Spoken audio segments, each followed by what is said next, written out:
ध्रुवाख्यान। मैत्रेय जी ने मनु महाराज की 3 कन्याओं के वंश का वर्णन किया है। मनु महाराज के 2 पुत्र थे, प्रियव्रत और उत्तानपाद। उनकी कथा का वर्णन है। उत्तानपाद की 2 पत्नियां थीं, सुरुचि और सुनीति। सुरुचि के पुत्र का नाम था उत्तम और सुनीति के पुत्र का नाम था ध्रुव। जीव मात्र उत्तानपाद है। माता के घर में रहने वाले सभी जीव उत्तानपाद है। जन्म के समय पहले सिर और फिर पाँव बाहर आते हैं। जिनके पैर पहले ऊपर हो और फिर नीचे हो गए हों वही उत्तानपाद है। जिसके पाँव ऊपर और नीचे हो वहाँ उत्तानपाद है। जन्म के समय सभी की ऐसी ही दशा होती है। जीव मात्र की 2 पत्नियां होती हैं, सुरुचि और सुनीति। मनुष्य मात्र को सुरुचि ही प्रिय लगती है। इंद्रियां जो भी मांगे उन विषयों का उपयोग करने की इच्छा ही सुरुचि है। सुरुचि का अर्थ है वासना। आजकल तो सभी को रुचि ही प्यारी लगती है। मन को, इंद्रियों को जो अच्छा लगता है वही मनुष्य करने लगता है। वह न तो शास्त्र से पूछता है और न तो धर्म से पूछता है और न ही संतों से। रुचि का अर्थ है मनपसंद इच्छा। मन जो भी मांगे उन्हीं भोगों में लीन होने के लिए जो आतुर बने वह रुचि का दास है। जिसे रुचि से प्यार होगा उसे नीति कैसे प्यारी लग सकती है। नीति भले ही विरोध करे फिर भी इंद्रियां तो स्वभावतया विषयों की ओर ही दौड़ती है। जीव जो भी मांगे वहाँ सब उसे मत दो। कई लोग सुपारी खाए बिना रह नहीं सकते। सुपारी वैसे तो ठीक है, किंतु प्रमाण से अधिक खाने पर वह मनुष्य संयमी नहीं रह सकता। मनुष्य मात्र को सुनीति अर्थात नीति से अधिक प्रेम नहीं है। वह प्यारी रानी नहीं है। मनुष्य को सुनीति से नहीं, सुरुचि से ही प्रेम है। जीव मात्र के लिए यही बात सच्ची है। उसे सदाचार युक्त संयम भरा जीवन नहीं भाता। जीव वासना के अधीन होकर विलासी जीवन जीना चाहता है। जीव मात्र नीति के अधीन नहीं रहना चाहता। वह सोचता है कि सुरुचि के अधीन होने से उत्तम फल मिलेगा। सुरुचि का फल उत्तम है, इसी से सुरुचि के पुत्र का नाम उत्तम है। उद यानी ईश्वर और तम माने अंधकार। अंधकार अज्ञान है। ईश्वर के स्वरूप का अज्ञान ही उत्तम का स्वरूप है। इंद्रियों के दास होने पर ईश्वर स्वरूप का ज्ञान नहीं रह सकता। जो सुरुचि में फंसा है और विलासी जीवन जीता है उसे ईश्वर के स्वरूप का ज्ञान नहीं हो सकता। वह ईश्वर को पहचान नहीं सकता। ईश्वर का ज्ञान विलासी को नहीं हो सकता, विरक्त को ही हो सकता है। गीता जी से पूछो कि कैसे व्यक्ति को ईश्वर का ज्ञान हो सकता है। जिसमें सात्विक गुण की बुद्धि होती है उसी को ज्ञान प्राप्त होता है। सात्विक गुण की बुद्धि संयमपूर्ण सदाचारी जीवन जीने से ही होती है। केवल शब्द ज्ञान नहीं है। उत्तम विषय क्षणिक सुख देते हैं और वह उत्तम सुख क्षणिक विषयानंद है। इंद्रियों और विषयों के संयोग से जो क्षणिक सुख मिलता है वह सुख नहीं, सुख का केवल आभास ही होता है। खुजली को खुजलाने से सुख नहीं, सुख का आभास ही हो पाता है। मनुष्य की हर एक इंद्रियों को विषयोपभोग की आकांक्षा होती है। सयापनापन वैसे आता तो है किंतु वह स्थायी नहीं हो पाता। इंद्रियों और विषयों के संयोग से क्षणिक सुख मिल पाता है। भोजन सरस होगा तो जरूरत से भी ज्यादा खा लिया जाएगा जिससे अजीर्ण होगा। फिर ऊपर से अन्न पाचन के लिए गोलियां लेनी पड़ेंगी। ऐसे समय में रुचि और खाने को कहती है किंतु नीति मना करती है। स्वामी शंकराचार्य इसलिए तो आज्ञा देते हैं कि स्वादिष्ट अन्न की याचना मत करो। दैववशात जो भी प्राप्त हो उसी से संतुष्ट हो जाओ। स्वादिष्ट पूजन करने वाला भजन नहीं कर पाएगा। नीति का फल आरंभ में कष्टदायी होते हुए भी अंत में सुखदायी है, जबकि विषयानंद का आरंभ में परिणाम सुखदायी होने पर भी उसका परिणाम दुख ही होता है। जिसका जीवन शुद्ध है, पवित्र है, उसी को भजनानंद मिलता है और वही आनंद टिकाऊ होता है। नीति के अधीन रहकर जो पवित्र जीवन जीता है उसी को ईश्वर का ज्ञान मिलता है। हरे कृष्ण। सुनीति से ध्रुव मिलता है। सुनीति का फल ध्रुव है। सुनीति का पुत्र ध्रुव है। ध्रुव का तात्पर्य है अविनाशी अनंत सुख का। ब्रह्मानंद का कभी विनाश नहीं होता। जो नीति के अधीन रहेगा उसे ध्रुव सा ब्रह्मानंद प्राप्त होता है। मनुष्य यदि सुनीति के अधीन होता है तो सदाचारी बनता है और यदि वह मात्र सुरुचि के अधीन होता है तो वह दुराचारी होता है। तुम्हारे सामने ये 2 आनंद है, विषयानंद और परमानंद। तुम किसे पसंद करोगे? भजनानंद ही पसंद करने योग्य है। पहला आनंद क्षणिक सुख देता है और उसका परिणाम दुखद होता है। दूसरा आनंद शुरू में तो कष्टदायी है, किंतु अंत में सुखदायी है। दो मित्र यात्रा करने चले। एक की आदत ही ऐसी थी कि पलंग तकिए के बिना उसे नींद ही नहीं आती थी। उसने बोरिया बिस्तर बांध तो लिया, किंतु उसे ढोने के लिए मजदूर न मिला, अतः वह सारा सामान उसे खुद ही उठाना पड़ा। रास्ते में एक सज्जन मिले। इस महाशय की दशा देखकर उससे कहा कि यह बोझ कितना कष्टदायी है, इसके बिना ही यात्रा क्यों नहीं करते। तो उसने उत्तर दिया, चाहे यह बोझ मुझे क्यों न उठाना पड़े, किंतु रात को सोते वक्त तो बड़ा मजा आता है। रात्रि के आनंद के लिए वह सारा दिन बोझ उठाए फिरता, फिर रात को कैसा आनंद आता होगा। यह कथा किसी और की नहीं, अपनी ही है। जीवात्मा यात्रा करने निकला है। क्षणिक सुख के लिए मनुष्य सारा दिन गधे की भांति मेहनत करता है, सारा दिन दुख का पर्वत सिर पर लेकर चलता रहता है। क्षणिक सुख के लिए कितनी चिंता और कितना कष्ट उठाता है। विषय युक्त सुख क्षणिक ही नहीं, तुच्छ भी है। ध्रुव अविनाशी ब्रह्मानंद का भजनानंद स्वरूप है। जीव जब ब्रह्मानंद की ओर जाता है तो सुरुचि विघ्न उपस्थित करती है। जीव और ब्रह्म का मिलन सुरुचि नहीं होने देती। जो मनुष्य सुरुचि के अधीन है, समझो कि वह कामाधीन भी है। उत्तानपाद राजा की 2 रानियां और 2 पुत्र थे। राजा को सुनीति नहीं, सुरुचि ही प्यारी थी। हम सभी की यही बात है। हमें नीति से प्रेम नहीं है, किंतु इंद्रियों और वासना को बहकाने वाली सुरुचि से ही प्रेम है। एक बार उत्तानपाद सिंहासन पर बैठे हुए थे। सुरुचि भी वहीं बैठी हुई थी। उत्तम राजा की गोद में खेल रहा था। ध्रुव ने यह देखा तो उसने सोचा कि मैं भी पिताजी के पास जाऊं तो मुझे भी वे गोद में उठा लेंगे। उसने दौड़ते हुए आकर पिता से अपनी गोद में बिठाने के लिए कहा। बालक बालकृष्ण का ही स्वरूप है, उसका कभी अपमान मत करो। बड़े बड़े महात्मा भी बच्चों से खेलते हैं। रामदास स्वामी जब बच्चों से खेल रहे थे तो शिष्यों ने पूछा कि यहाँ क्या कर रहे हैं आप। तो स्वामी जी ने कहा, वय पोरते थोर होनी गेले, वय थोरते चोर होनी गेले। इन बालकों के साथ खेलने में मुझे बड़ा आनंद मिलता है। बच्चे अपने मन में जो होता है वैसा ही बोलते हैं, वैसा ही करते भी हैं। मन, वाणी और क्रिया एक समान होने पर ही तुम भगवान की भक्ति सही ढंग से कर सकोगे। वैसी भक्ति ही तुम्हें आनंदित करेगी। बालक निर्दोष होता है, उसे कपट मत सिखाना। उन पर बचपन में अच्छे संस्कार डालो, उनसे अनुचित लाड़ मत करो। उत्तानपाद ने आनंद से ध्रुव को अपनी गोद में लेना चाहा, किंतु सुरुचि को यह बात न भाई। जीव के पास जब भी भजनानंद आता है, सुरुचि बाधा उत्पन्न करती है।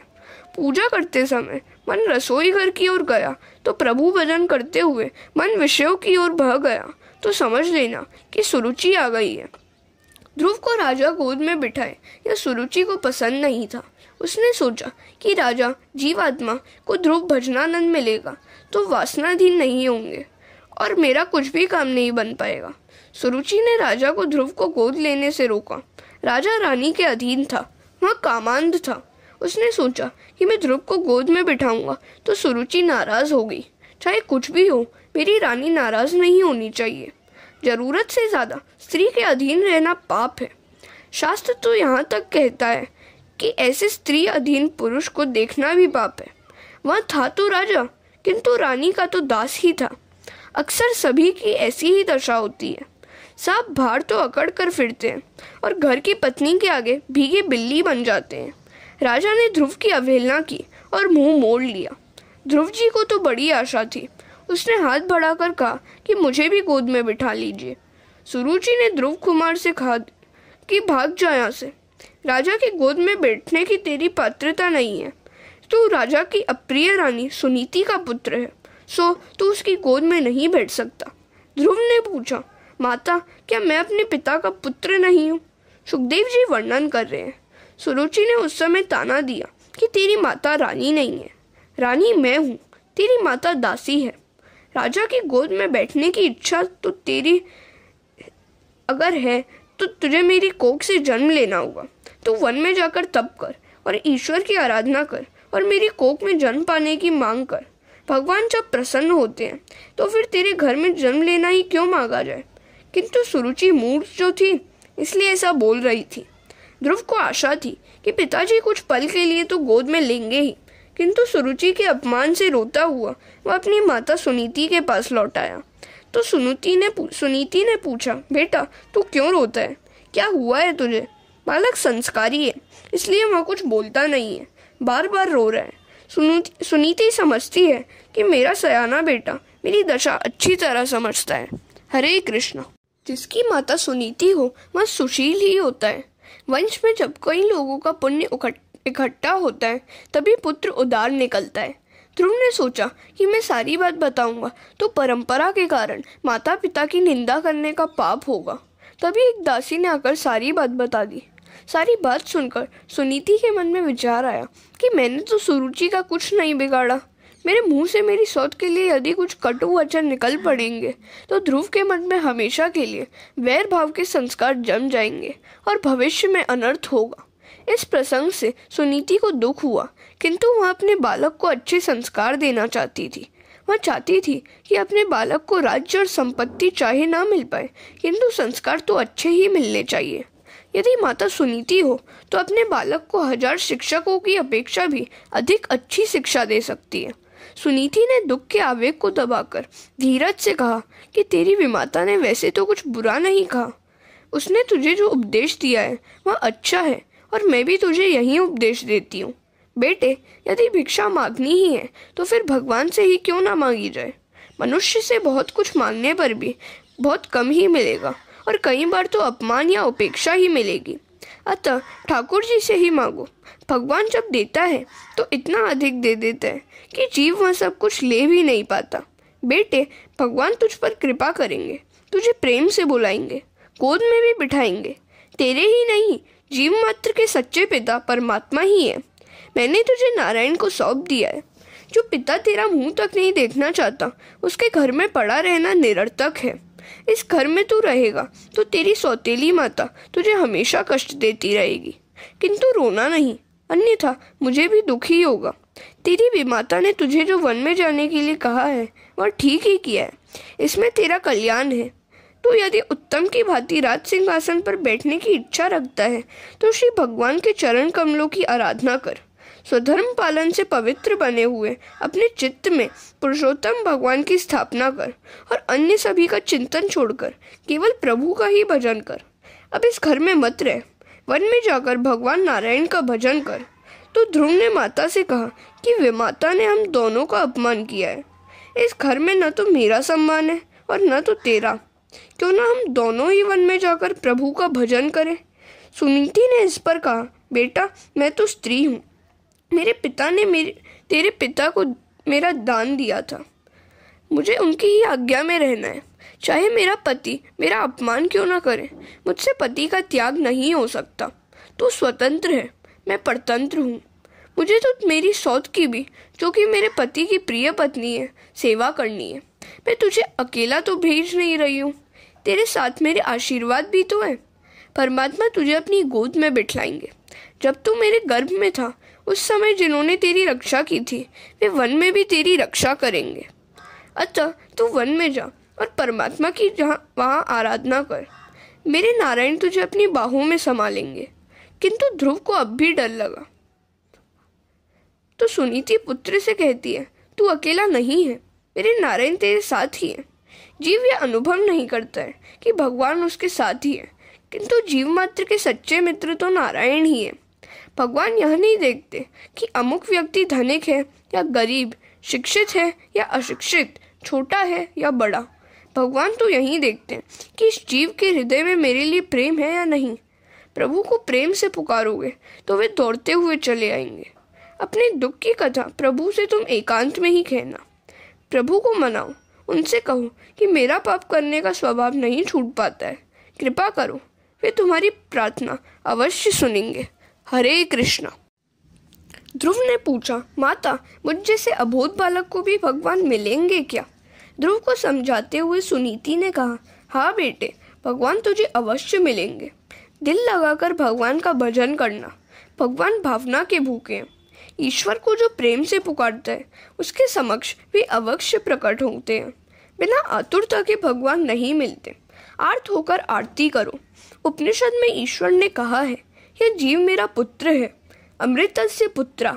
मैं तो जीव को अपनी गोद में बिठाने के लिए तैयार हूँ, किंतु वही मेरे पास नहीं आता। श्रीनाथ जी ने एक हाथ ऊपर उठाया हुआ था। उसे देखकर एक वैष्णव ने उनसे पूछा, आपने एक हाथ इस तरह ऊपर क्यों उठा रखा है? तो श्रीनाथ जी ने उत्तर दिया कि मेरे सभी बालक मुझे भूल गए हैं। मैं एक हाथ ऊपर उठाकर रोज उन्हें बुलाता हूँ, किंतु वे मेरे पास आते नहीं हैं। सुनीति ने सोचा कि बालक मेरी तो वंदना कर रहे हैं, किंतु वे माता की भी वह सद्भाव से वंदना करें तो उसका कल्याण होगा। किसी के प्रति राग द्वेष रखकर ईश्वर की आराधना नहीं की जा सकती और ऐसी आराधना सफल भी नहीं हो सकती। सुरुचि के प्रति मन में यदि यह अरुचि कुभाव रखकर जाएगा तो यह नारायण का ध्यान नहीं कर सकेगा। वह बार बार सुरुचि की बातें ही सोचता रहेगा। सुनीति ने ध्रुव को समझाया, तू मेरा सयाना पुत्र है, अपने पूर्व जन्म के कारण ही तुझे अपमान सहन करना पड़ रहा है। किसी जन्म में तूने अपनी विमाता का अपमान किया होगा, अतः उसने इस जन्म में बदला ले लिया। लाभ हानि, सुख दुख, मान अपमान आदि सब कुछ पूर्व जन्म के कर्मों का फल है। ज्ञानी उसे हंसते हुए सह लेते हैं और अज्ञानी रोते हुए। जैसा बीज बोया होगा वैसा ही फल मिलेगा। बेटा, तू अपने मन में कुछ भी न रखना। तेरी विमाता तेरे पिता को प्यारी है, तू क्या उसे प्रणाम नहीं करेगा? तूने जिस प्रकार मुझे प्रणाम किया उसी प्रकार अपनी उस विमाता को भी प्रणाम कर जो तेरे पिता को प्रिय है। जो तू मुझे प्रणाम नहीं करेगा तो भी मैं तुझे आशीर्वाद तो दूंगी ही, किंतु तेरी विमाता तो तेरे प्रणाम करने पर ही आशीर्वाद देंगी। उसकी वंदना करके तू जाएगा तो भगवान जल्दी प्रसन्न होंगे। सभी के आशीर्वाद लेकर वन में जाएगा तो परमेश्वर जल्दी कृपा करेंगे। जिस सुरुचि ने बालक का अपमान किया उसी सुरुचि की वंदना करने के लिए अपने पुत्र को सुनीति भेज रही है। धन्य है सुनीति। ऐसी सुनीति जिसके भी घर में होगी वहाँ कली नहीं आ सकता। 5 वर्ष का बालक ध्रुव कुमार विमाता सुरुचि की वंदना करने गया। वह तो आसन पर अकड़ कर बैठी थी। ध्रुव जी ने उसे साष्टांग प्रणाम किया। सुरुचि ने पूछा कि मुझे वंदना क्यों कर रहे हैं? ध्रुव जी ने बताया, माता, मैं वन में जा रहा हूँ, अतः आपसे आशीर्वाद लेने आया हूँ। एक पल भर के लिए तो सुरुचि का हृदय पिघल गया कि कैसा सयाना है यह। अपमानित होने पर भी यह मुझे प्रणाम कर रहे, किंतु वह स्वभाव से दुष्ट थी और स्वभाव जल्दी सुधर नहीं पाता। उसने सोचा कि ध्रुव यदि यहीं पर रहेगा तो उत्तम के राज्य में से वह हिस्सा मांगेगा। अतः उसने ध्रुव से कह दिया, ठीक है, वन में जा ही रहा है तो जा, मेरा आशीर्वाद है तुझे। बालक के प्रणाम करने पर भी सुरुचि के दिल में कुछ भी विशेष भाव नहीं जागा। स्वभाव को सुधारना बड़ा मुश्किल काम है। इसीलिए तो कहा है, कस्तूरी की क्यारी करी, केशन की बनी खाद, पानी की दिया गुलाब का, तऊ प्याज की प्याज। सत्कर्म का पुष्प जब तक ठीक ठीक ना बढ़ जाए तब तक स्वभाव नहीं सुधर पाता। सुखदेव जी वर्णन करते हैं कि 5 वर्ष का बालक माता से आशीर्वाद लेकर वन में गया। भागवत की माता पुत्र को तपश्चर्या करने के लिए वन में भेजती है, जैसे कि सुनीति ने ध्रुव को भेजा। आजकल की माताएं बालकों को सिनेमा देखने के लिए भेजती हैं, पैसे भी देकर कि जा, तेरा कल्याण हो। अरे, सिनेमा देखने से क्या खाक कल्याण होगा? इससे तो आंखें, शरीर और अंत में जीवन तक बिगड़ जाएगा। पैसे को खर्च करके अंधेरे में बैठना अज्ञान नहीं तो और क्या है? यह हंसने की नहीं या मजाक की बात नहीं, रोने की बात है। सिनेमा देखने के लिए अपने बालक को भेजने वाली स्त्री माता नहीं, शत्रु है। धन्य है सुनीति जैसी माताएं जो अपनी संतानों को अच्छे संस्कार देती हैं। हरे कृष्ण। बालक माता के दोष के कारण चरित्रहीन, पिता के दोष के कारण मूर्ख, वंश के दोष के कारण कायर और स्वयं के दोष के कारण दरिद्र होता है। दुशीलो मातृ दोषिन, पितृदोषिन मूर्खता, कार्पण्यम वंश दोषिन, आत्मदोषाद दरिद्रता। अपनी दोनों माताओं से आशीर्वाद लेकर ध्रुव वन में जा रहा है। देखिए, मात्र 5 वर्ष का बालक वन में जा रहा है। ध्रुव कभी सोचता है कि वन में तो हिंसक पशु होंगे, वे मुझे खा तो नहीं जाएंगे। तो दूसरे ही पल सोचता है, नहीं, मैं अकेला तो हूँ नहीं। मेरी माता ने ही तो कहा था कि मैं जहाँ जहाँ जाऊँगा नारायण भी साथ साथ होंगे। सभी को प्रणाम करके, सभी से आशीर्वाद लेकर जो व्यक्ति वन में जाता है उसे रास्ते में संत मिलते हैं। घर में जो झगड़ा करके जाता है उसे संत नहीं मिलते। झगड़ा करके गृह त्याग करने वाले को न तो राम मिलते हैं और न माया। मार्ग में ध्रुव जी सोच रहे हैं कि घर में तो माता मुझे बेटा कहकर पुकारती थी, किंतु यहाँ वन में मुझे बेटा कौन कहेगा? यहाँ मुझे गोद में कौन बिठाएगा? कौन मुझे प्यार करेगा? वे आगे बढ़ते ही जा रहे थे कि रास्ते में सामने से नारद जी आ मिले। ध्रुव ने सोचा कि यहाँ कोई संत है। अच्छे संस्कार के कारण ध्रुव ने उन्हें साष्टांग प्रणाम किया। प्रणाम साष्टांग ही करना चाहिए। प्रकृति अष्टधा है। अष्टधा प्रकृति स्वरूप परमात्मा में मिल जाने की इच्छा व्यक्त करने के लिए साष्टांग प्रणाम करना है। प्रणाम करने से आत्मनिवेदन होता है। अधिकारी शिष्य को मार्ग में ही गुरु मिल जाते हैं। सद्गुरु और ईश्वरत्व एक ही है। परमात्मा और सद्गुरु दोनों व्यापक है। सर्वव्यापी को खोजने की नहीं, पहचानने की आवश्यकता है। बालक की विनम्रता से नारद जी प्रसन्न हुए। उनका संत हृदय द्रवित हुआ। उस बालक को उन्होंने गोद में उठा लिया, सिर पर हाथ फेरने लगे।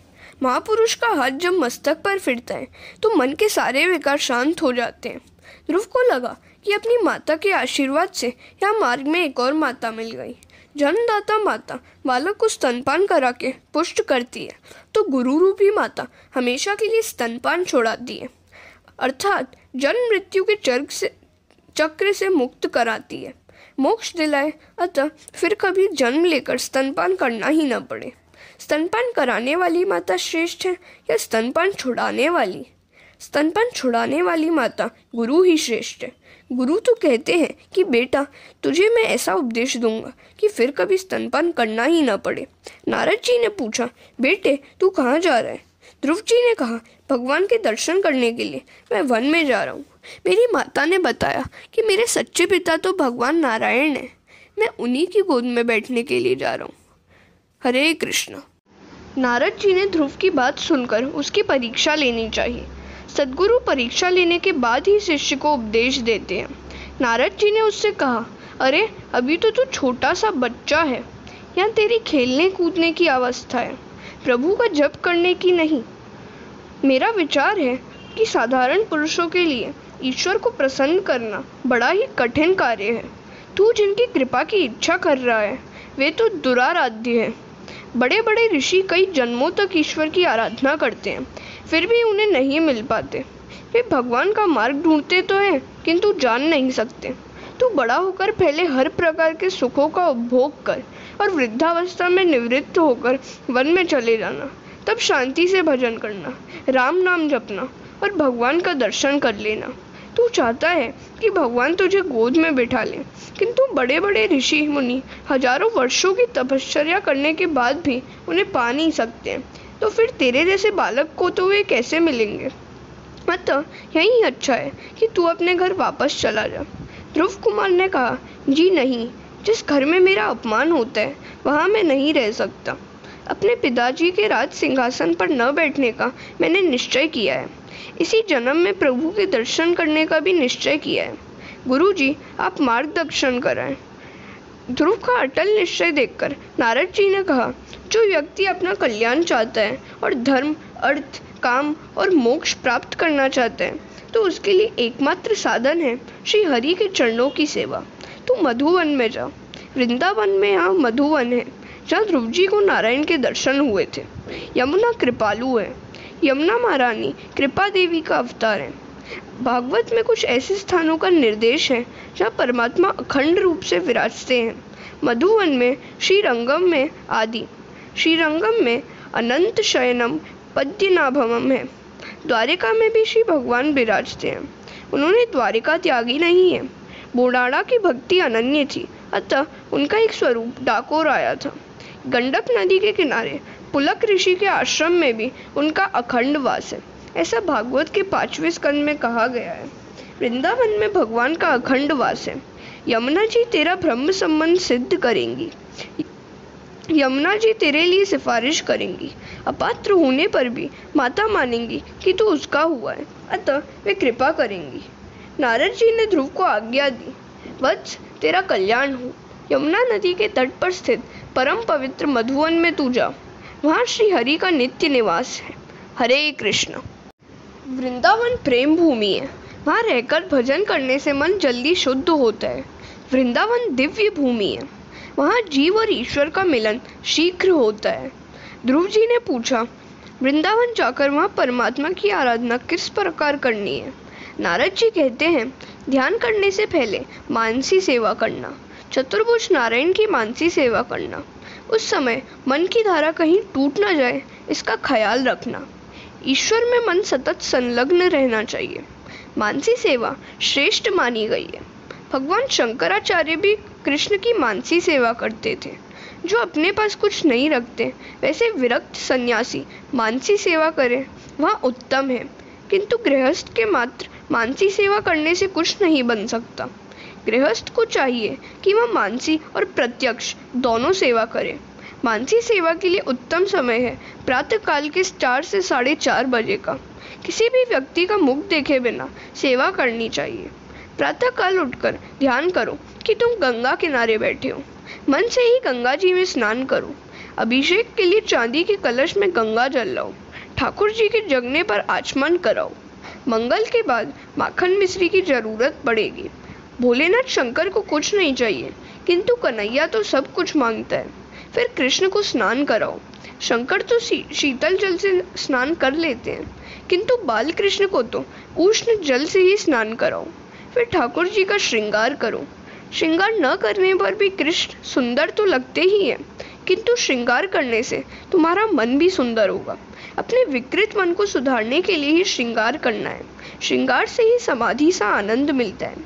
श्रृंगार के बाद भगवान को सुंदर भोग लगाकर तिलक करो, आरती उतारो। उस समय तुम्हारा हृदय आर्द्र बनना चाहिए। पद्म पुराण में आरती का कर्म बताया गया है। चरण, जंघा, वक्षस्थल, मुख और उसके बाद सर्वांगों की आरती उतारी जानी चाहिए। आरती करते समय प्रभु दर्शन के लिए आर्त बनना चाहिए। भगवान के दर्शन करते हुए ध्यान करना है।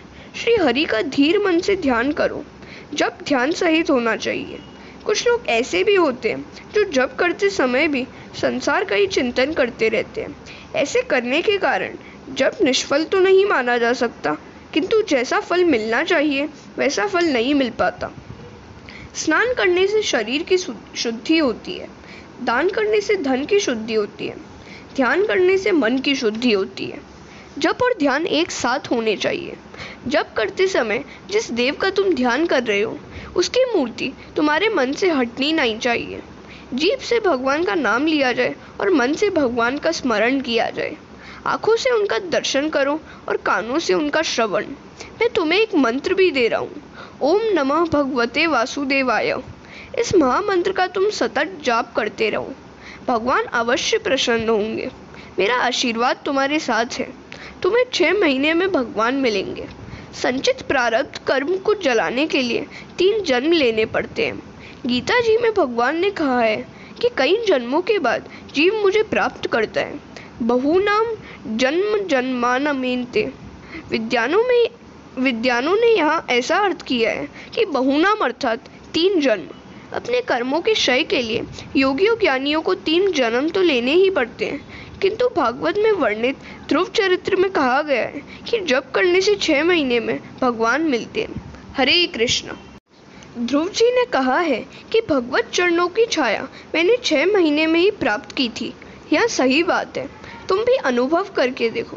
किंतु जिस प्रकार ध्रुव ने तपश्चर्या की थी, उसी प्रकार तपश्चर्या करो। साधना करने से सिद्धि प्राप्त होती है। ध्रुव ने कई जन्मों तक तपश्चर्या की थी। पूर्व जन्म में 6 मास में ही उन्हें परमात्मा के दर्शन होने वाले थे। उस योग के लिए अभी 6 मास बाकी थे। पूर्व जन्म में वे ध्यान कर ही रहे थे कि वहीं पर राजा रानी आ गए। ध्रुव जी सोचने लगे कि इन राजा रानी ने जो सुखोपभोग किया है, वैसे मैंने तो कभी नहीं किया। इसी कारण से उन्हें राजा के घर में जन्म मिला। नारद जी अब उत्तानपाद राजा के पास गए। वियोग में सभी को बिछुड़े व्यक्ति के गुणों की याद आती है। उत्तानपाद पश्चाताप करते हुए बैठे हैं और ध्रुव के गुणों को याद कर रहे हैं।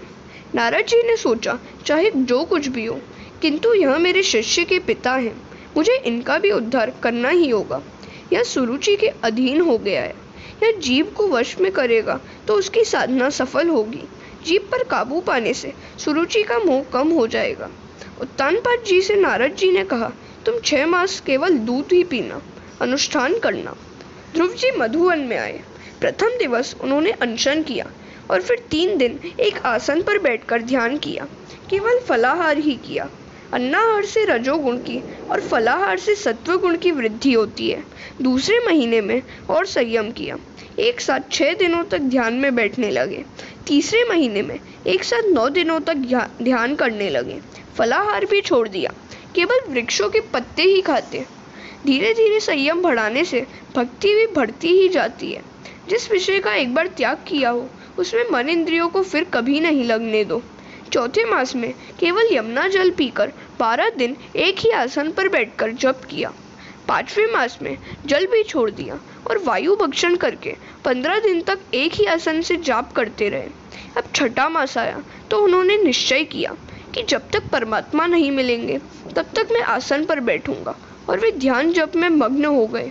निश्चय अटल होगा तो भगवान अवश्य मिलेंगे। वृत्ति ब्रह्माकार तो होती है, किंतु उसे वैसे ही बनाए रखना बड़ा कठिन काम है। ध्रुव जी ने 6 मास तक परमात्मा का सतत ध्यान किया। अपने हृदय में भगवान नारायण के स्वरूप का दर्शन किया। अब जीभ से नहीं, मन से जप करने लगे। ध्रुव जी की तपश्चर्या से प्रभावित होकर देवगण ने नारायण से प्रार्थना की कि अब आप ध्रुव कुमार को शीघ्र दर्शन दीजिए। तो भगवान ने देवों से कहा, मैं ध्रुव को दर्शन देने नहीं, उसका दर्शन करने के लिए जा रहा हूँ। स्वयं भगवान को ध्रुव का दर्शन करने की इच्छा हुई है। एक बार पंढरपुर के श्री विट्ठलनाथ और रुक्मिणी के बीच एक संवाद हुआ था। रुक्मिणी जी कहती हैं, रोज रोज इतने सारे भक्तजन आपके दर्शन के लिए आते हैं, फिर भी आप तो दृष्टि झुकाकर ही रहते हैं, किसी से भी नहीं मिलते, आखिर ऐसा क्यों? यह सुनकर भगवान ने कहा, जो केवल मुझसे ही मिलते आते हैं उस पर ही मैं कृपा दृष्टि करता हूँ। लोग मंदिर में कौन कौन से भाव लेकर आते हैं वह सब मैं जानता हूँ। मंदिर में सभी लोग अपने अपने लिए कुछ न कुछ मांगते हैं। मुझसे मिलने के लिए तो शायद ही कभी कोई आता है। जो मात्र मुझसे मिलने के लिए आता है उसी से मैं नजरें मिलाता हूँ।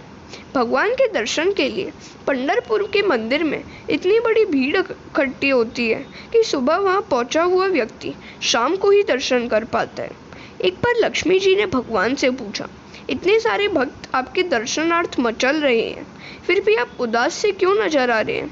भगवान ने कहा, ये जो आए हैं सभी स्वार्थी हैं, किंतु जिसके दर्शन करने की मेरी इच्छा है वह तुकाराम अभी तक नहीं आया। अब इधर तुकाराम बीमार थे। वे बिस्तर पर सोए हुए सोच रहे थे कि विट्ठलनाथ जी के दर्शन के लिए मैं तो जा नहीं पाऊंगा, क्यों ना वे ही दर्शन देने के लिए मेरे घर पर आ जाएं। प्रेम अन्योन्य और परस्पर अवलंबी होता है। भगवान ने लक्ष्मी जी से कहा, तुकाराम बीमार होने से इधर आ नहीं सकता, तो चलो हमें उसी के घर चले। लाखों वैष्णव पंढरपुर के मंदिर में विट्ठलनाथ जी के दर्शन के लिए उमड़ रहे हैं और विट्ठलनाथ जी तो जा पहुंचे हैं तुकाराम के घर पर। जिस प्रकार सच्चा वैष्णव ठाकुर जी के दर्शन के लिए आतुर होता है, उसी प्रकार सच्चे भक्त के लिए दर्शन के लिए भगवान भी आतुर होते हैं। हरे कृष्ण। ध्रुव जी के समक्ष भगवान नारायण प्रकट हुए, किंतु ध्रुव जी ने आंखें नहीं खोली। भगवान ने सोचा कि इस तरह तो मैं कब तक खड़ा रहूंगा। ध्रुव जी के हृदय में जो तेजोमय प्रकट स्वरूप था उसको प्रभु ने अंतर्धान कर दिया। अब ध्रुव जी व्यथित हो गए, सोचने लगे कि वह दिव्य स्वरूप कहाँ अदृश्य हो गया। ध्रुव जी ने आंखें खोली तो अपने सामने चतुर्भुज नारायण को देखा। अब तो ध्रुव जी मानो भगवान का दर्शन नहीं कर रहे हैं, किंतु उनकी रूप ज्योति को पी रहे हैं। बहुत कुछ बोलने की इच्छा है, किंतु कैसे बोला जाए, क्योंकि अज्ञानी जो ठहरे। अपने शंख द्वारा भगवान ने बालक के गाल का स्पर्श किया और उसके मन में सरस्वती जागृत की।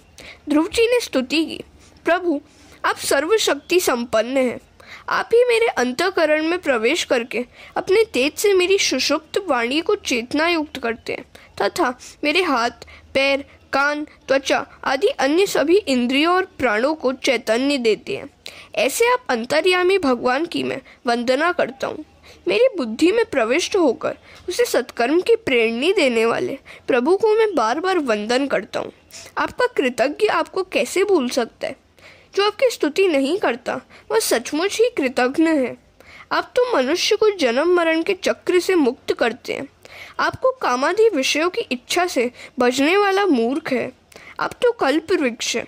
फिर भी वे मूर्ख जन देहोपभोग के हेतु ऐसे सुखों की इच्छा करते हैं जिन सुखों के कारण ही प्राणी को नरक लोक में जाना पड़ता है। जब आप कृपा करेंगे तभी यह जीव आपको पहचान सकता है। आपकी कृपा प्राप्त होने पर ही यह जीव आपका दर्शन कर सकता है, आपको प्राप्त कर सकता है। मात्र साधना से ईश्वर दर्शन नहीं होता। कृष्ण कृपा साध्य है, साधना साध्य नहीं। किंतु इसका अर्थ यह नहीं है कि तुम साधना न करो। साधना तो अवश्य करो, किंतु उस साधना पर विश्वास मत करो, अभिमान मत करो। साधना तो करनी ही है। साधना करते करते थका हुआ जीव दीन होकर रो पड़ता है, तभी भगवान कृपा करते हैं। उपनिषद में भी कहा है, वह आत्मा न तो वेदाभ्यास से मिलती है, न तो बुद्धि चातुर्य से मिलती है, और न तो कोई शास्त्रों के श्रवण से, किंतु जिसका वह वर्ण करती है उसी को इस आत्मा की प्राप्ति होती है। आत्मा उसी को स्वरूप दर्शन कराती है। साध्य की प्राप्ति होने के पश्चात कई लोग साधन की उपेक्षा करते हैं। साधन की उपेक्षा करने से फिर माया प्रविष्ट हो जाती है। अद्वैत भाव की सिद्धि के पश्चात वैष्णव तो भगवान की भक्ति करता ही रहता है। ईश्वर प्राप्ति हो जाने पर भी साधना का त्याग नहीं करना चाहिए। साधना की ऐसी आदत हो जाती है कि वह छूट भी नहीं पाती। तुकाराम ने कहा है, आंधी केला सत्संगम तुका जाला पांडुरंगम, त्याजे भजन राहीना मूल स्वभाव जाइना। सत्संग से तुकाराम पांडुरंग जैसे हो गए हैं। अब उन्हें भजन करने की आवश्यकता नहीं है, किंतु तुकाराम को भजन करने की आदत ही ऐसी पड़ गई है कि भजन करना छूट ही नहीं पाता। तुकाराम ने प्रारंभ में सत्संग किया तो उन्हें जप करने की आज्ञा मिली। जब से भगवान ने दर्शन दिए और कृपा की। अब तुकाराम और पांडुरंग में द्वैत भाव नहीं है, फिर भी वे भजन करना छोड़ नहीं सकते, क्योंकि वे आदत से मजबूर जो हैं। ऐसी उन्नत स्थिति पर पहुंचकर भी ज्ञानी भक्ति का त्याग नहीं करता। ज्ञानी भक्त के लिए भक्ति एक व्यसन सी होती है। भक्ति व्यसन सी बन जाए तो बेड़ा पार लग जाता है। प्रभु, आपके दर्शन प्राप्त करने के पश्चात भी सच्चे ज्ञानी भक्तजन आपकी भक्ति छोड़ नहीं सकते। आपके दर्शन प्राप्त करने के पश्चात जो आपका स्मरण नहीं करता वह कृतघ्न है। सुखदेव जी से राधा कृष्ण का ध्यान एक क्षण मात्र के लिए भी छोड़ने को कोई कहेगा तो वे ऐसा नहीं कर सकेंगे। अपरोक्ष साक्षात्कार करने के बाद भी भजन छोड़ा नहीं जा सकता। हरे कृष्ण। ध्रुव कुमार ने सुंदर स्तुति की। नाथ, जब आपके लाडले भक्त आपका दर्शन करते हुए, स्मरण करते हुए आपकी कथा करें, तब वह सुनने का मुझे सुयोग देने की कृपा करें। वह आनंद तो योगियों के ब्रह्मानंद से भी श्रेष्ठ है। ध्रुव कुमार ने विद्वानों की कथा सुनने की इच्छा व्यक्त नहीं की है। उनकी तो इच्छा है कि जिनका हृदय कृष्ण प्रेम के रस में लीन हो गया है वह कथा सुनाए। ज्ञानी की कथा और भक्त हृदय की कथा में अंतर है। आपकी कथा का आनंद ब्रह्मानंद से भी श्रेष्ठ है। श्रीधर स्वामी को इस श्लोक का अर्थ करने में कुछ कठिनाई सी लगी है। उपनिषद के सिद्धांत का यहाँ पर कुछ विरोध सा किया गया है। उपनिषद में कहा है कि ब्रह्मानंद ही सर्वश्रेष्ठ है। कोई भी आनंद ब्रह्मानंद से श्रेष्ठ नहीं हो सकता। तैत्तिरीय उपनिषद में आनंद का वर्णन किया है। मनुष्य के आनंद की अपेक्षा गंधर्वों का आनंद श्रेष्ठ है। इसकी अपेक्षा स्वर्ग के देवों का आनंद श्रेष्ठ है। देवों के आनंद से बढ़कर है इंद्र का आनंद। इंद्र आनंद की अपेक्षा बृहस्पति का आनंद 100 गुना श्रेष्ठ है। किंतु ब्रह्मानंद तो सर्वश्रेष्ठ आनंद है, जो निष्काम है, निर्विकार है और जिसके मन का निरोध हो चुका है। उसे जो आनंद मिलता है यही ब्रह्मानंद है। यह सर्वश्रेष्ठ आनंद है। ब्रह्माकार वृत्ति वाले योगियों को जो ब्रह्मानंद प्राप्त होता है वह श्रेष्ठ आनंद है। जहाँ द्वैत, प्रपंच, मैं और तू नहीं है वह आनंद श्रेष्ठ है। जब तक मैं और तू का अस्तित्व है तब तक श्रेष्ठ आनंद नहीं मिल पाता। ब्रह्मानंद की प्राप्ति होने पर सांसारिकता का, जगत का अस्तित्व नहीं रह पाता। भागवत में ध्रुव जी कहते हैं कि भगवान की कथा श्रवण का आनंद ब्रह्मानंद से भी श्रेष्ठ है। क्या यह विरोधाभास है? इसमें कौन सी बात सच्ची है? महापुरुषों ने अपनी अपनी दृष्टि से समाधान किया है कि ब्रह्मानंद सर्वश्रेष्ठ है, किंतु इसमें एक दोष है। यह आनंद एक भोग्य है, सर्वभोग्य नहीं। जिसकी वृत्ति ब्रह्माकार हुई हो उसे ही यह आनंद मिल सकता है। अतः यह आनंद गौड़ है। कथा कीर्तन का आनंद अनेक भोग्य है। भजनानंद सर्वभोग्य होने के कारण सभी को एक साथ आनंदित करता है। इसी कारण से कथानंद को ब्रह्मानंद की अपेक्षा श्रेष्ठ कहा गया है। वैसे तो तात्विक दृष्टि से ब्रह्मानंद ही सर्वश्रेष्ठ कहा जाएगा। ब्रह्मानंद एक ही व्यक्ति को आनंदित कर सकता है। जो आनंद समाधि में लीन योगी प्राप्त कर सकता है, वह आनंद योगी के सेवक को नहीं मिल पाता। समाधि लीन योगी अकेला ही संसार पार करता है, जबकि सत्संगी स्वयं भी पार होता है, अन्यों को भी पार ले जाता है। कथा श्रवण सभी को एक साथ आनंद देता है। यह अनेक भोग्य है, अतः कथा श्रवण का आनंद कथानंद से भी श्रेष्ठ कहा गया है। कुछ टीकाकारों ने कहा है कि ब्रह्मानंद की अपेक्षा अन्य कोई भी आनंद श्रेष्ठ नहीं है, किंतु सत्संग की महिमा वृद्धिगत करने के लिए ऐसा भगवत में कहा गया है। हरे कृष्ण। प्रभु ने ध्रुव जी से कहा, मैं तेरी भक्ति से प्रसन्न हुआ हूँ, तू मुझसे चाहे जो मांग सकता है। ध्रुव जी ने कहा, क्या मांगूं और क्या नहीं, यह मेरी समझ में नहीं आ रहा। आपको जो भी प्रिय हो वही मुझे दीजिए। भगवान शंकर जब प्रसन्न हुए थे तब उन्होंने नरसिंह मेहता से वर मांगने को कहा था। नरसिंह मेहता ने भी ध्रुव जैसा ही उत्तर दिया था।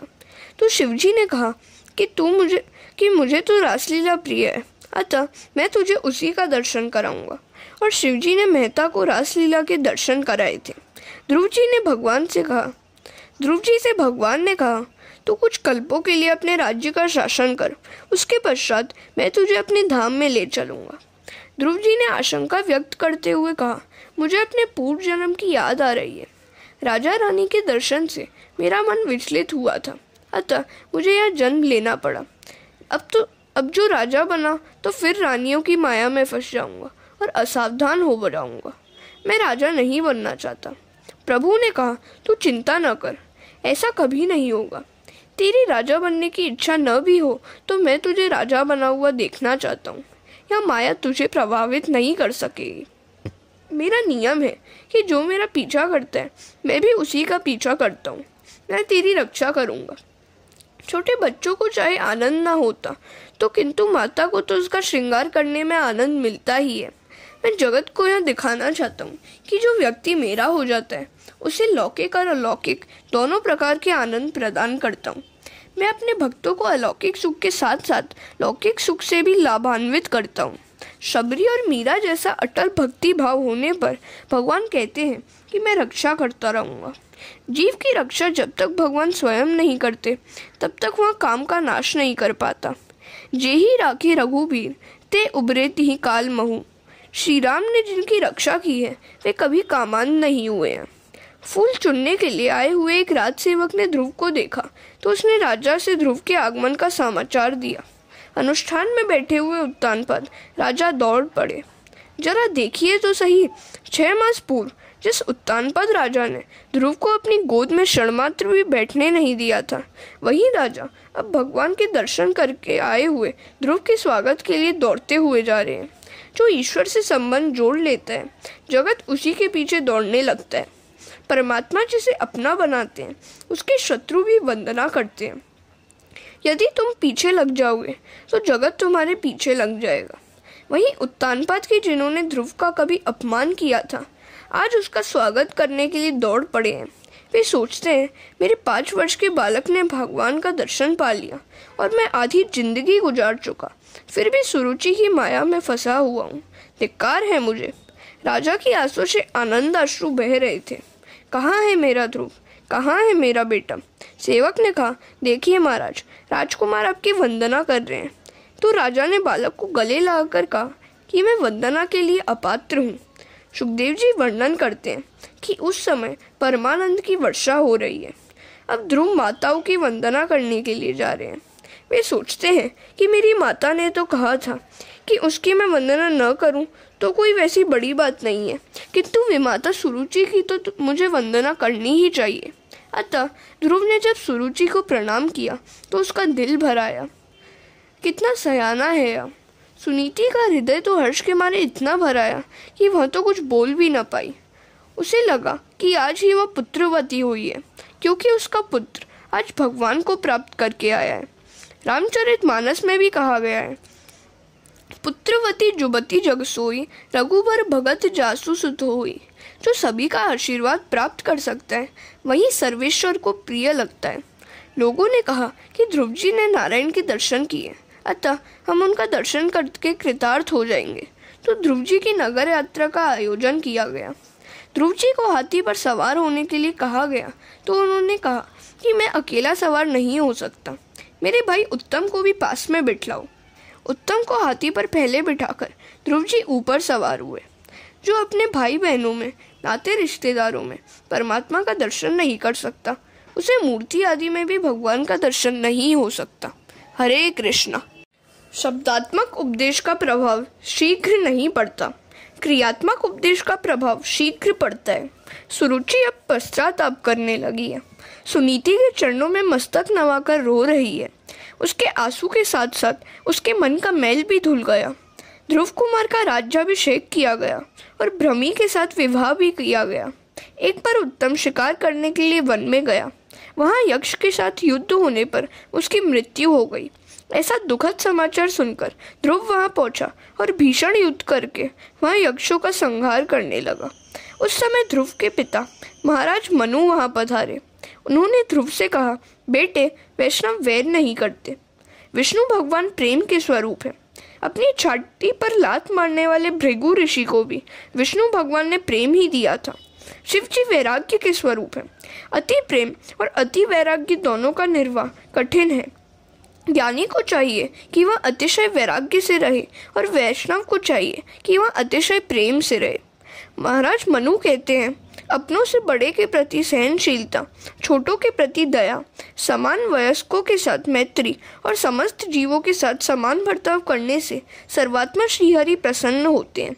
तितिक्षा, सहनशीलता, सर्वजन के प्रति करुणा और जगत के प्रत्येक जीव से मैत्री, इन तीन गुणों से संपन्न व्यक्ति सुखी होता है और उस पर भगवान भी प्रसन्न होते हैं। प्रत्येक प्राणी के प्रति स्वभाव रखने से प्रभु प्रसन्न होते हैं और भगवान के प्रसन्न होने पर प्राकृतिक गुणों तथा लिंग शरीर से मुक्त होकर पुरुष सुख स्वरूप ब्रह्म की प्राप्ति करता है। मनु महाराज के उपदेश को सुनकर ध्रुव ने संहार रोका। ध्रुव जी विशाल क्षेत्र में आए। ये जब बालक थे तब यमुना जी के किनारे पर गए थे। अब वृद्धावस्था में गंगा जी के तट पर आए हैं। गंगा जी मृत्यु सुधारती है। भागवत की कथा प्रेम से सुनने से सभी यात्राओं का फल मिलता है। गंगा के किनारे बैठकर ध्रुव जी भजन कीर्तन करने लगे। गंगा जी के प्रवाह के निनाद से ध्रुव जी के ध्यान में विक्षेप होने लगा। वे गंगा जी का किनारा छोड़ने को उद्यत हुए तो गंगा जी वहां प्रकट हुई। ध्रुव ने कहा, माता, तुम्हारा यह कलकल निनाद मेरे भजन ध्यान में विक्षेप करता है। तो गंगा जी ने ध्रुव से कहा, तू शांति से ध्यान करता है तो मैं भी अब शांति से ध्यान करूंगी। अब मैं कभी सशब्द नहीं होंगी। तू यहाँ से जाना मत। गंगा जी शांत हो गई। ऋषिकेश के समीप ध्रुवाश्रम के पास गंगा जी आज तक शांति हैं। केवल ध्रुवाश्रम के निकट ही गंगा शांत है और किसी स्थान पर नहीं। एक बार भगवान की आज्ञा से ध्रुव कुमार को अपने साथ ले जाने के लिए विमान लेकर पार्षद आए। गंगा तट छोड़कर वैकुंठ जाने की ध्रुव की इच्छा नहीं हो रही है। वे सोचते हैं कि गंगा तट पर रहकर सत्संग, भजन, ध्यान आदि में जो आनंद मुझे मिला है वह वैकुंठ में कैसे प्राप्त होगा।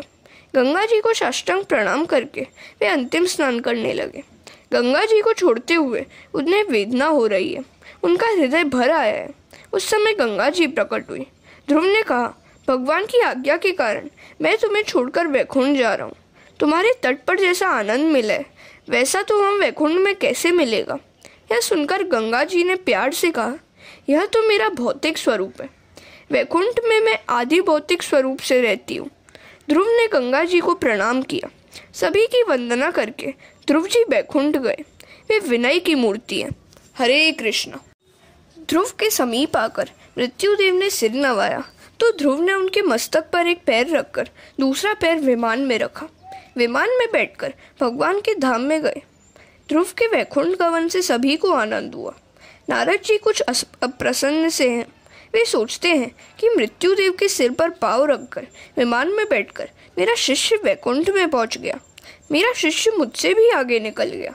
उसे लेने के लिए वैकुंठ से विमान आया और मुझे तो अब भी इस संसार में भटकना रहना पड़ रहा है। यह बात सिद्ध करती है कि बहुत कथा करने से भी परमात्मा की प्राप्ति नहीं होती। ध्यान के बिना, प्रभु दर्शन के बिना शांति नहीं मिलती। एकांत में बैठकर ध्यान करने की आवश्यकता है। प्रभु के लाडले भक्त मृत्यु अर्थात काल के मस्तक पर पाँव रखकर बैकुंठ में जाते हैं। भागवत के चौथे स्कंद के 12वें अध्याय के 30वें श्लोक में स्पष्ट कहा है कि मृत्यु के सिर पर पाँव रखकर ध्रुव जी वैकुंठ के विमान में बैठे थे। भगवान के भक्त मृत्यु से नहीं डरते। मनुष्य निर्भय नहीं बन पाता है क्योंकि वह ईश्वर का नहीं होता है। जो ईश्वर की शरण में गया है वह निश्चिंत बनता है, निर्भय बनता है। सुतीक्ष्ण ऋषि मानस में कहते हैं, मेरा अभिमान प्रतिदिन वृद्धिगत हो। कौन सा अभिमान? मैं भगवान का हूँ और भगवान मेरे हैं, ऐसा अभिमान। अस अभिमान जाई जन भोरे, मैं सेवक रघुपति पति मोरे। जो भगवान का आश्रय ग्रहण करता है वह निर्भय बनता है। उसे काल का भय नहीं सता सकता। काल तो परमात्मा का दूत है। काल के काल परमात्मा की शरण में जाने के पश्चात काल भी क्या बिगाड़ सकते हैं। ध्रुव अर्थार्थी भक्त है। ध्रुव ने भगवान की शरणगति स्वीकार की तो भगवान ने उनको दर्शन दिए, राज्य दिया और अंत में वैकुंठ वास भी दिया। यह है भगवान की अनन्य शरणागति का फल। ध्रुव का दृष्टांत बताता है कि अटल निश्चय से कठिनतम कार्य भी सिद्ध होता है, किंतु यह निश्चय कैसा होना चाहिए? देहम वा पात्यामि कार्यम वा साध्यामि। कार्य सिद्ध करूंगा और नहीं तो देह त्याग करूंगा। यह दृष्टांत यह भी बताता है कि बाल्यावस्था से ही जो भगवान की भक्ति करता है उसे ही वे मिल पाते हैं। वृद्धावस्था में भजन ध्यान करने वाले का अगला जन्म सुधरता है, किंतु इसी जन्म में भगवान को प्राप्त करना है तो बाल्यावस्था से ही भक्ति की जानी चाहिए। बाल्यावस्था के अच्छे संस्कार नष्ट नहीं होते। सुनीति की भांति तुम भी अपने बालकों में बचपन से ही धार्मिक संस्कारों का सिंचन करो। ध्रुव चरित्र की समाप्ति करते हुए मैत्रेय जी ने कहा कि नारायण सरोवर के किनारे नारद जी तप कर रहे थे। वहाँ प्रचेताओं का मिलन हुआ। विदुर जी ने पूछा, ये प्रचेता कौन थे, किसके पुत्र थे? विस्तार से सब कुछ बताइए। मैत्रेय जी विदुर जी को और सुखदेव जी परीक्षित राजा को कथा सुना रहे हैं। ध्रुव जी के वंशज ही प्रचेता थे। हरे कृष्ण।